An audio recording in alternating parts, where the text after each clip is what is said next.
會做開啲咩好唔好啊？係好得意啊！同佢哋話握手仔嘅喎。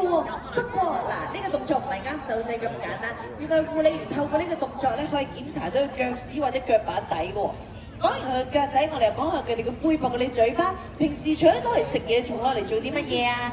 嗱，而家台下我哋嘅護理員邀請咗個現場觀眾幫手㗎啦。嗱，現場觀眾手上面有兩個水杯，一個水杯咧有支木顏色筆，而另一個水杯有支樹枝。咁陣間咧，我哋阿 Max 會飛去護理員手上面嘅木架上面睇佢拎啲咩過嚟喎。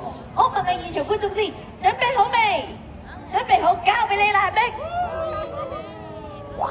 呢個重要時刻梗要拍低佢啦！哇！咪好犀利啊！一齊俾掌聲俾現場觀眾，亦都俾啲掌聲阿 Max 好唔好啊？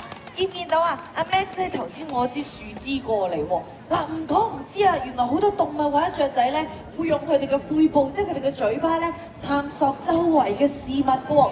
咁所以如果大家去到郊外嘅時候咧，嗱留低咗好似你哋戴緊嘅口罩啊，好似頭先留低咗個木顏色筆又或者飲管，動物食咗落肚會點樣啊？知唔知？係啦，會影響到佢健康，會唔舒服嘅。咁所以咧，阿 Max 咧都喺度提大家，希望大家去到郊外嘅時候咧，記住